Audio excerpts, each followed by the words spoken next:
Geliefdes, hartlik goeiemôre en baie welkom by hierdie kort oordeenking op Sondag 28 Maart 2026. Sondag vandag staan bekend as Palmsondag. Nou hierdie Palmsondag dui op daardie Sondag toe Jesus Jerusalem binne gery het op die rug van 'n esel. Dit was die Sondag voordat hy die komende Vrydag aan die kruishout vir jou en vir my sondes sou gesterf het. Nou hierdie week van vandag tot en met Vrydag staan ook in die kerklike taal bekend as die Groot Lydensweek. Ons het nie vanmôre tyd om die gedeelte te lees nie, maar doen dit gerus op jou eie, juis vandag op Palmsondag, en gaan lees asseblief Lukas 19 vers 28 tot 42. En wanneer jy dit begin lees, sal jy onmiddellik merk, jy ken dit baie goed. Daar waar Jesus die disippels stuur om 'n esel te gaan haal, waarop niemand nog ooit gery het nie, en dit vervul natuurlik Sagaria 9 vers 9 en 10, wat voorspel het dat Jesus op die rug van 'n esel Jerusalem sou binnery. En as jy verder lees, sal jy sien dat die skare langs die pad gejuig het, hulle klere op die donkie se rug gesit, op die esel se rug, as salf vir die Here Jesus. Hulle het palmtakke geswaai en palmtakke op die grond gegooi, sodat die koning as ware op hierdie besondere manier Jerusalem kon binnery. Ek wil vanmôre, as jy die gedeelte gelees het, vir jou 3 emosies uitlig wat ons in hierdie geleesde gedeelte vind. Die eerste emosie is die van die juig en die jubel. Die mense wat skreeu, die mense wat skree, die mense wat palmtakke wyf vir Jesus die koning wat Jerusalem binnery. En as jy na Psalm 118 vers 26 gaan, dan sal jy sien dat hierdie gejuig en geswaai van die palmtakke 'n vervulling is van Psalm 118 vers 26.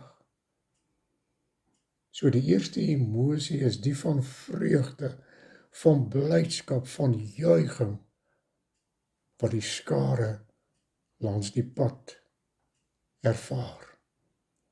Maar gemeente, daar is 'n tweede emosie. Jy gaan lees dit maar in ons skrifgedeelte, dit was die van die Fariseërs. Die Fariseërs wat vir Jesus sê, Jesus, maak die disippels stil. Moenie laat hulle so hard uitbasuin dat hy die koning is wat sou kom nie. Die Fariseërs wat Jesus se koningskap as ware wou onderdruk, sodat die Romeinse regering nie daarvan hoor nie. En dan is daar 'n derde emosie. Gaan lees maar jou gedeelte, en Jesus het geween. Wat 'n kontras. Die juig en die blydskap van die skare. Die Fariseërs wat sê, maak die disippels stil. En dan Jesus wat geween het. Maar geliefdes, ons moet mooi besef, Jesus ween nie oor homself nie. Jesus ween nie omdat hy bang is vir dit wat hierdie week op hom wag nie. Weet jy waaroor ween die Here Jesus? Hy ween oor die mense wat nie besef dat hy nie 'n aardse koning gaan wees nie, maar dat hy 'n geestelike koning is, die seun van God, wat binnekort as paaslam gaan sterf. Jesus ween omdat die mense nie besef wie hy is, die verlosser, die saligmaker, die paaslam wat vir hulle geslag gaan word nie.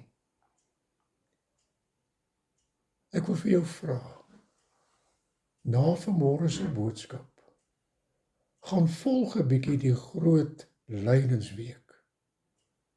Jy kan net op die rekenaar gaan intik, groot lydensweek, en daar gaan verskeie webwerwe wees, wat van Sondag tot Vrydag vir jou dag vir dag gaan vertel, wat op daardie dag gebeur het.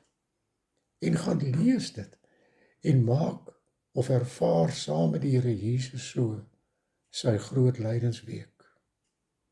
Ek wil sluit.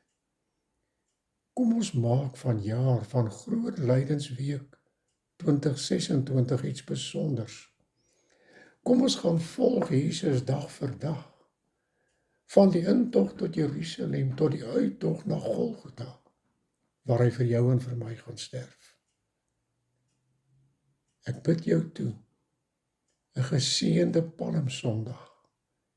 Juig oor Jesus se koms, maar ek bid jou ook toe, 'n geseënde groot lydensweek, maar ook 'n geseënde Paasnaweek, goeie Vrydag, stil Saterdag, en dan ook weer die wonderlike Opstandingssondag. Amen.